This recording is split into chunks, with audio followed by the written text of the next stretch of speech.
3, 2, 1. This Honorable Court of Appeals of Tennessee is now in session.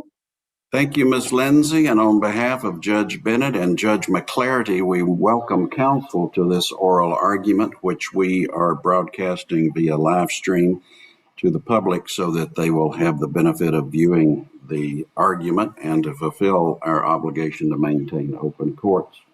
We will conduct the hearing in the same fashion as if all of us were in the courtroom together. Each of you has 15 minutes. The appellant has time for rebuttal, which has been reserved. There being no announcements, I'll ask Ms. Lindsay to call the case. Ernest Falls et al. Versus Mark Goins et al. All right, counsel for the appellant has the floor. Mr. Bowie. Thank you, Your Honors. Good afternoon. May it please the court. My name is Blair Bowie. I represent appellant Ernest Falls. Your Honors, we're here today because appellees have denied appellant Falls voter registration and told him that in order to register and cast a ballot, he must prove that he meets the criteria of the Administrative Rights Restoration Procedure found in the Tennessee Code of Criminal Procedure. The problem with that position, however, is that appellant Falls is not disenfranchised under Tennessee law. He has the right to vote already, so he need not restore it in order to register and vote. The bottom line is that this fact makes the Elections Division's interpretation and application of the law unconstitutional. Their interpretation also violates well-established canons of statutory interpretation to interpret clauses in harmony rather than in conflict, to not render sections of the code superfluous, to assume that the legislature is aware of its prior enactments, and of course, to avoid interpretations that render portions of the code unconstitutional. I'd like to make 5 main points here. First, the controlling case law of Crutchfield and Gaskin hold that the Constitution provides a universal right to vote that is self-executing, and that the exception to that rule is expressly dependent on clear legislative action. This requires the court to start with the question of whether or not appellant Falls is disenfranchised, not the presumption that he is. Appellees in the Chancery Court's interpretation ignores that controlling case law. Appellees insist that there is no default right to vote for people convicted of felonies, but the controlling case law says the opposite. In Crutchfield versus Collins and Gaskin versus Collins, this court and the Tennessee Supreme Court, respectively, held that the universal grant of suffrage found in the Tennessee Constitution, Article 1, Section 5, is self-executing and applies to all people, including those who have been convicted of felonies. On the other hand, the case law also states that the Constitution's allowance to the legislature to create an exception to the universal right to vote is not self-executing. It is expressly reliant on legislative action. So to carve someone out of that universal right to vote and to carve them out for a felony conviction, the cases tell us that the legislature has to pass a law that clearly defines a conviction as infamous and expressly states that a person is disenfranchised for such. In short, the right to vote is granted as a default matter, including to people who have been convicted of felonies. To be exempted from that right, a person must be explicitly disenfranchised by the legislature. So before we ask if a person has been restored to their right to vote, we need to ask if they're disenfranchised at all. Appellees would elide this order of operations because there is no law that disenfranchises appellant Falls.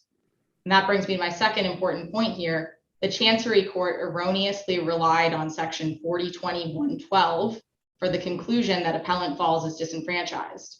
That is a clear error of law. The Tennessee Supreme Court has twice ruled that Section 4021.12 does not reach convictions from other states, which of course appellant Falls' conviction was in Virginia.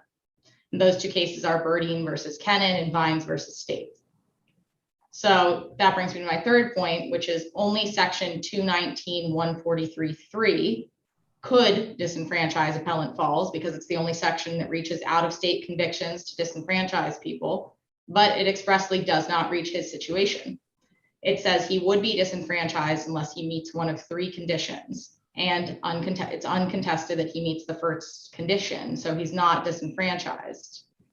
Let's look at that section. It reads, no person who has been convicted in another state of a crime or offense which would constitute an infamous crime under the laws of this state shall be allowed to register to vote or vote in any election in this state unless such person has 1, been pardoned or restored to the rights of citizenship by the governor or other appropriate authority of other such state. 2, the person's full rights of citizenship have otherwise been restored in accordance with the laws of such state. Or 3, the law of this state. Again, it's uncontested that Appellant Falls had his full rights of citizenship restored by the governor of Virginia. Therefore, he falls into that first exception. There's no other statement in the Tennessee Code that would strip Appellant Falls of his right to vote. So if you follow the case law and you start as Crutchfield and Gaskin tell you have to, by looking at the question of whether or not Appellant Falls is disenfranchised, you will find that he's not, and the rest of Appellee's arguments fall apart. So let's look at Appellee's interpretation of the law. Their interpretation ignores the plain language of both Section 219-143(3) and Section 4029-201. They effectively argue that Section 4029-201, which was a rights restoration mechanism created in 2006, overwrote the scope of the disenfranchisement provision found in Section 219-143.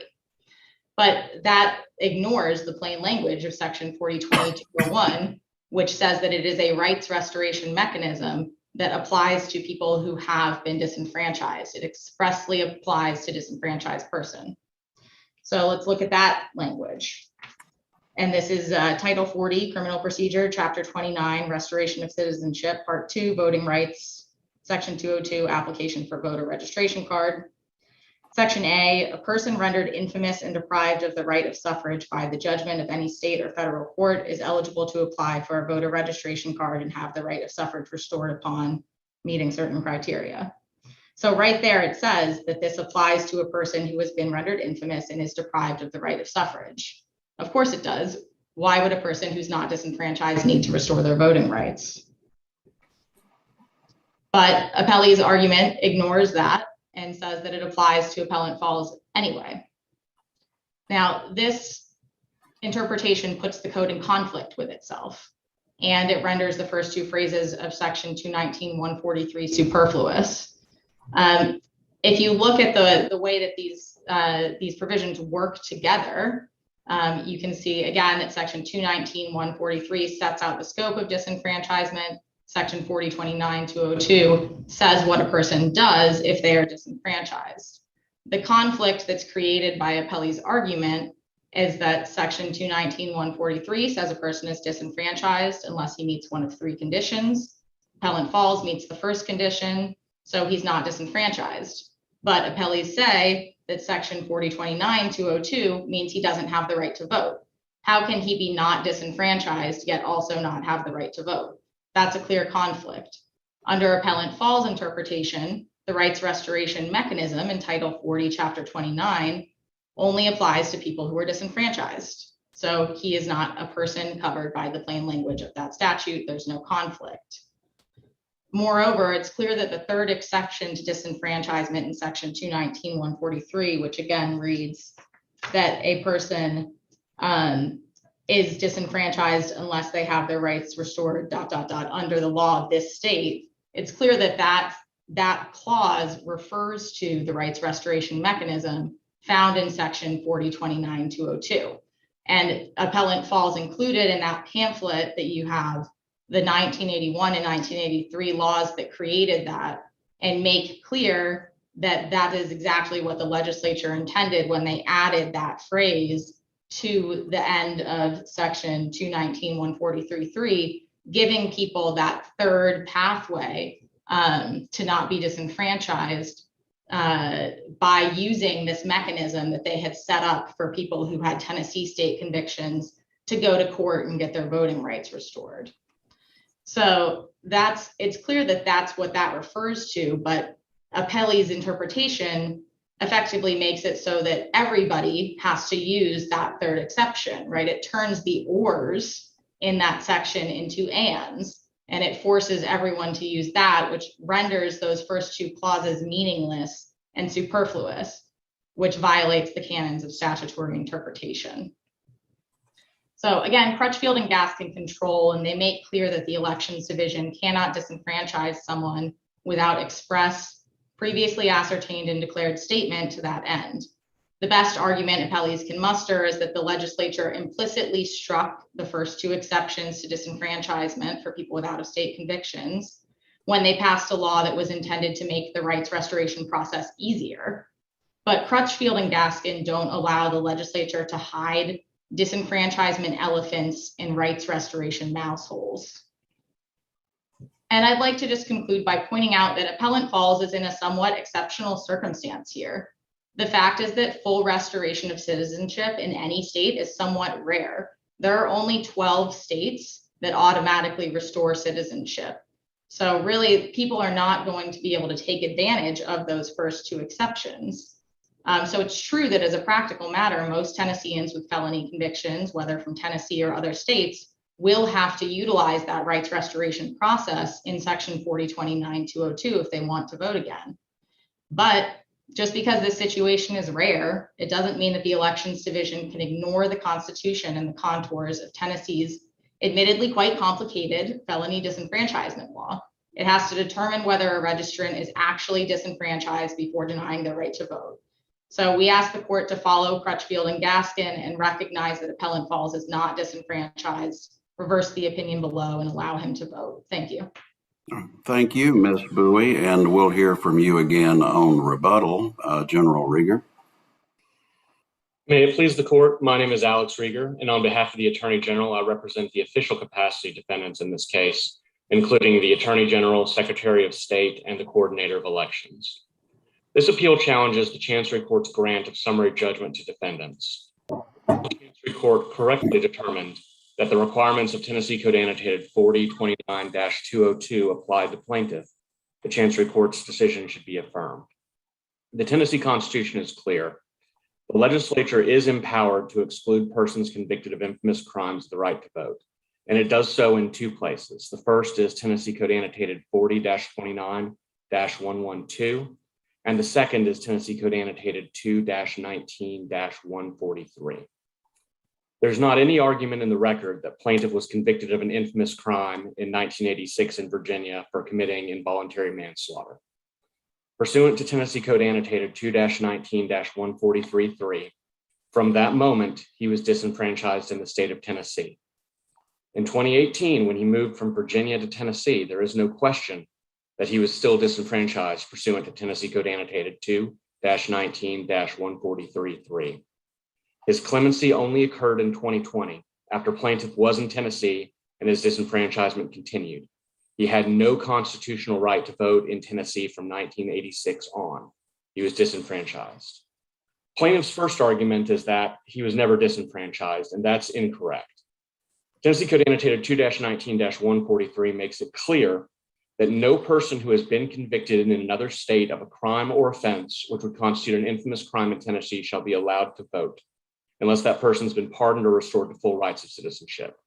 So before 1986, when he lived in Virginia and got that conviction, he wasn't disenfranchised in Tennessee. After that conviction, and when he moved here, he was disenfranchised because he committed involuntary manslaughter. He didn't receive clemency until 2020, and he had been a Tennessee resident for 2 years at that point. There's no real question that plaintiff was automatically disenfranchised in the state by operation of that statute, and plaintiff acknowledged that in their complaint. If I could direct the court to paragraph 15 of the first complaint, which is in volume 1, page 4, plaintiff acknowledges that 2-19-143.3 operates expressly to disenfranchise. So the Chancery Court got that question right. So since the plaintiff was clearly disenfranchised, the question becomes, what criteria did he need to meet in order to recapture his constitutional right to vote? And there are 3 statutes at play here. Tennessee Code Annotated 40-29-201, despite the fact that plaintiff characterizes it as a criminal procedure statute, is very broad. The plain language makes it apply in these circumstances, and it says, the provisions and procedures of this part shall apply to and govern restoration of the right to suffrage in this state to any person who has been disqualified from exercising that right by reason of a conviction in any state or federal court of any infamous crime. So to go over it again, that's any person, plaintiff is certainly a person, any state or federal court, Virginia courts qualify, any infamous crime. An involuntary manslaughter is an infamous crime. which means that the provisions of 40-29-201 exec will apply to the restoration of his right to suffrage. And I will also note that the statute also includes the term has been disqualified, and that is a past term. And there is no dispute that from 1986 on, through his move to Tennessee, the plaintiff was disqualified by operation of 2-19-1433. And again, plaintiff acknowledges that the statute works that way in its complaint in paragraph 15. So the broad policy statement of Title 40-29-201 means that those provisions are anticipated to apply to anyone in this state who has been disenfranchised in the past and wants to recapture their voting rights. So then we go to the next statute, which is Tennessee Code Annotated 40-29-202. Since plaintiff falls within the scope of 201, the requirements of 202 apply. And those requirements have two parts. So the first is a general requirement, which is that if you are deprived of the right of suffrage by the judgment of any state or federal court due to an infamous crime, you can be eligible to apply for a voter registration card and have the right of suffrage restored upon even a pardon, discharge from custody for service or expiration of the maximum sentence, or getting a certificate of final discharge. The first steps. Once you have those requirements, then we go to the second part, which is the additional requirements that a person in Tennessee, and these are Tennessee very specific requirements, have to pay the court costs from the trial from which they received their infamous conviction.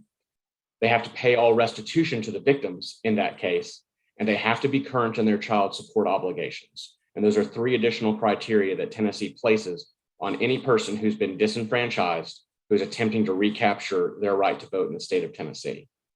And I'll note that it's that second set of requirements that is keeping plaintiff from registering to vote here. He has a grant of clemency from the governor of Virginia, that's certain, but he has not demonstrated that he's paid the restitution or court costs associated with that conviction. And for a record site, that's in volume 4, pages 489 through 90. And then we get to the third statute, which again is 2-19-143, which is the same one that plaintiff acknowledges in their complaint disenfranchised him. And that is that no person who has been convicted in another state of crime or offense which constitutes an infamous crime shall be allowed to register to vote unless such person's been pardoned or restored, or their rights of citizenship have been restored as well.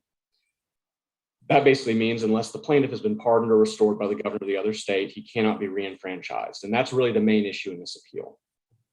Plaintiff argues that that statute works to automatically reenfranchise the plaintiff once he gets his pardon. But the statute simply doesn't say that. The statute doesn't say once you get your pardon, you're allowed to vote. It doesn't say once you get your pardon, you're automatically reenfranchised in the state of Tennessee. That would be a positive operation. It would be a statute that if you meet, it would trigger an entitlement that would be conferred upon you. But the statute's plain language doesn't say that. It says if you don't get a pardon, you don't get to get reenfranchised. And it's an LSAT logical reasoning question. It operates negatively, which means it creates a requirement rather than an entitlement. But the important thing to remember is that requirements can be stacked. You can have more than one requirement at a time. You can have as many of them as you want because none of them individually create an entitlement. That means that given that Title 40's textual requirements clearly apply to plaintiff through both the plain language and the policy statement of 201, both Title 40 and Title 2 independently create requirements that must be met in order for plaintiff's right to vote to be restored.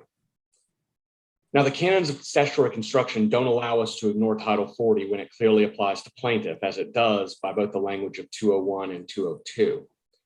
If you construe both Title 2 and Title 40 as creating requirements for reenfranchisement, not only do you maintain the plain language of each statute, it's also a harmonious construction of the two. They're designed to supplement each other.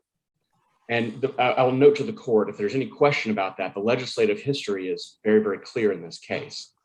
The purpose of the later statute, which was 40, 29, 201, and 202, their intent was to standardize the restoration process and make it applicable across the board rather than having patchwork standards based upon when and where you were disenfranchised.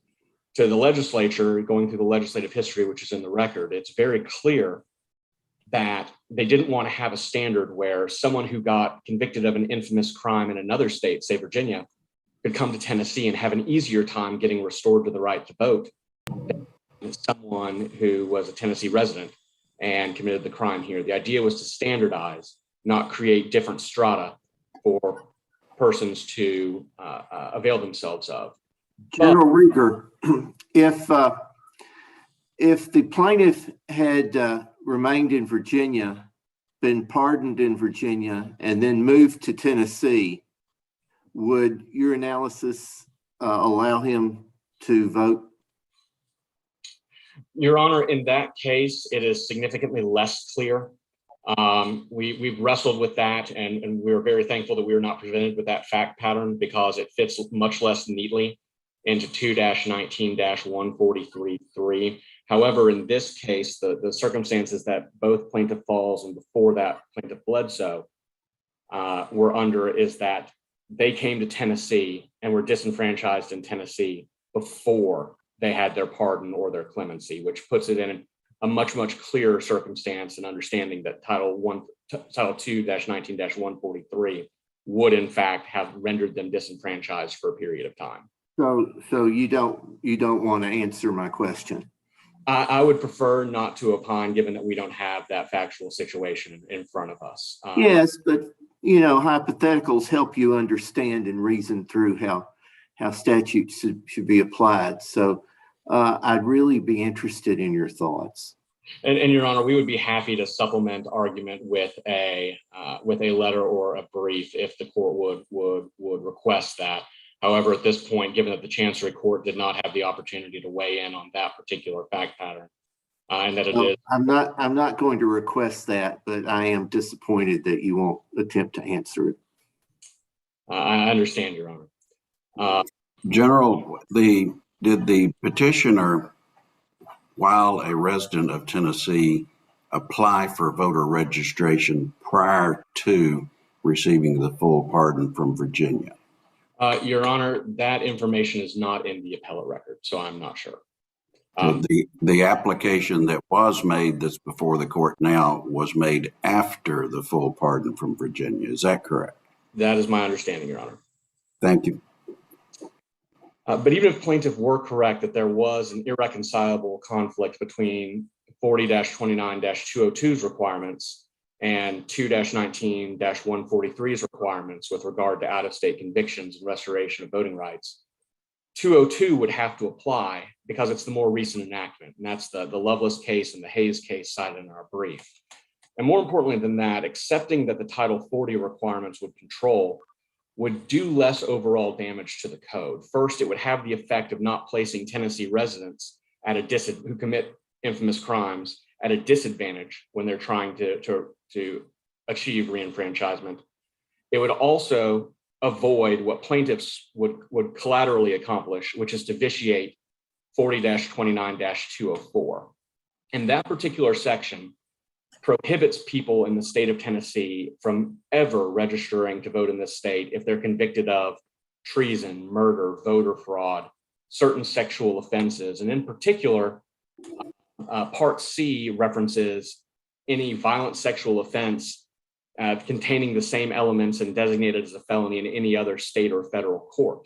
And if plaintiffs are able to use their argument to simply achieve a pardon and then not comply with the remainder of 202 or 204, if their argument is correct that they're automatically reenfranchised by operation of 143.3, then Tennesseans with murder convictions can't ever vote, but Virginians who get pardoned after they commit murder can.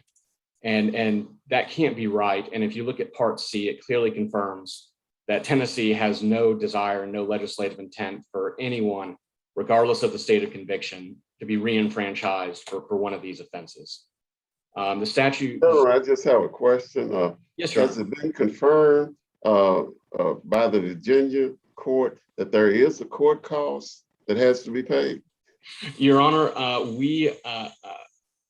Your Honor, the way the statutes are set up is that a plaintiff must demonstrate that they don't have court cost restitution or unpaid child support. The onus is on them And we're permitted to do that as a matter of procedural due process, because once you don't have the right to vote, we can put restrictions on it the way we want. However, I will note in these. So Virginia, okay, Virginia, the conviction was in Virginia, the pardon was in Virginia, but Virginia has not said that they are refusing to give him the right to vote because of any court costs that have not been paid there. That's correct, Your Honor. The onus is on Virginia, the onus is on the plaintiff to contact Virginia and provide us with the information of whether or not he's current. I will note, though, that the Division of Elections takes this very seriously and has a lawyer over there that if there are circumstances where a person is having difficulty demonstrating that they have complied with restitution, court costs, and child support, that lawyer with the Division of Elections, Ms. Lim, does go above and beyond and try to directly reach out to state courts and state clerks' offices to try to resolve that. However, in this case, in the posture that it's presented on plaintiff's motion for summary judgment, Plaintiff Falls has not confirmed one way or another if he has restitution, court costs, or child support, and there's no proof in the record that he has complied. And insofar as the result of that, it means that 202, which puts the onus on him, does not permit him the right to re-enfranchisement in Tennessee. But regardless, the Chancery Court was correct to reject the plaintiff's attempts to construe the statute into conflict. And even if there was a necessary conflict, Title 40's requirements would control because by its plain language, it applies to plaintiff and it's the later enactment. Therefore, the Chancery Court properly determined that 40-29-202 applied, that he didn't enjoy the right to vote. That decision was supported by plain text reading of the statute and the canons of statutory construction. That decision should be affirmed. Thank you. Thank you, General Rieger, and Ms. Bowie. We'd like to hear your rebuttal. Thank you, Your Honors.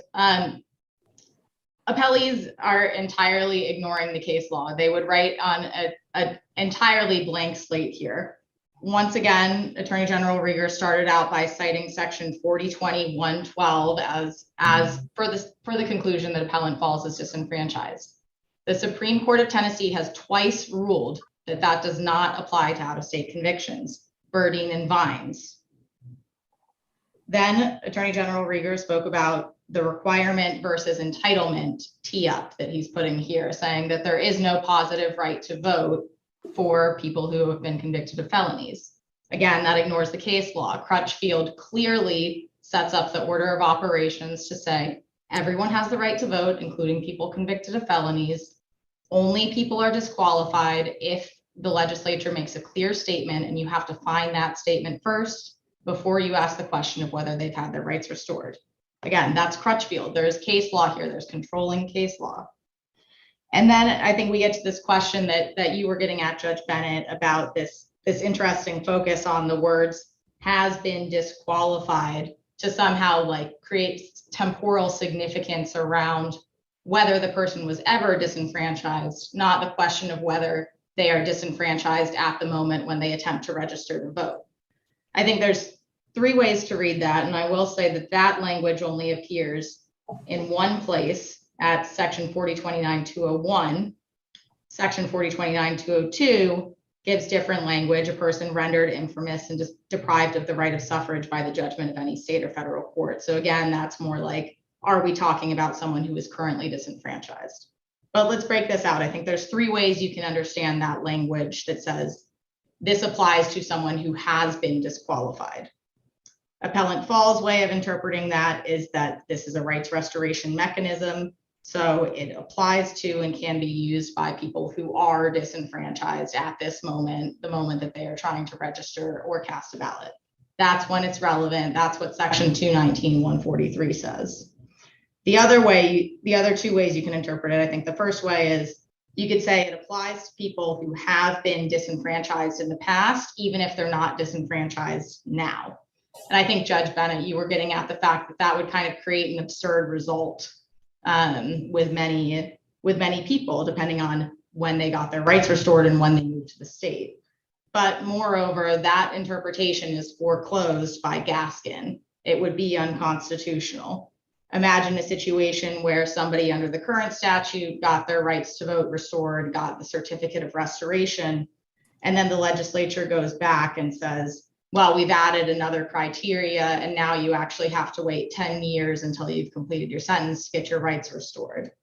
If you interpreted this to say it applies to everyone who has been disenfranchised in the past, that person who already restored the right to vote would suddenly be disenfranchised again. That is foreclosed by Gaskin. That is not allowed under Gaskin versus Collins. The disenfranchisement has to be previously ascertained according to the Tennessee Constitution. Then the third way you could interpret this is to say, basically section 4029-202's criteria kind of break into the middle of section 219-143. They cut off that sentence that says you're disenfranchised unless, and jump in and add this additional criteria. So that would basically be describing it as a disenfranchising statute for purposes of the question under Crutchfield of whether he's disenfranchised, right? This keeps him disenfranchised. The problem with that argument for appellees is that in Johnson versus Bredesen, they argued the opposite. They said that this is a rights restoration statute, explicitly not a disenfranchising statute. And the federal court agreed. So they've already had it the other way. Trying to reverse this and say that it's a disenfranchising statute doesn't make sense under the interpretation they've put before the federal court. Moreover, it's just not a natural reading of this. Again, let's just take it back and make it simple. Who needs to restore their voting rights? Someone who has been disenfranchised. The language all over this says this applies to people who do not have the right to vote and need to restore it. People who do have the right to vote do not need to restore their right to vote. So again, the main focus of the question here is on whether Appellant Falls has been disenfranchised by any statement of law. The only possible law that could disenfranchise him is section 219-143-3, and it does not apply to him. That's the choice the legislature made here, and that's the choice that the Elections Division has to respect. All right. Thank you, Ms. Bowie and General Rieger, for your arguments. You have given us a lot to think about. We will take this matter under advisement. Ms. Lindsay, please recess. This Honorable Court of Appeals stands adjourned. Thank you. And counsel, you are free to exit the meeting. Thank you. Thank you.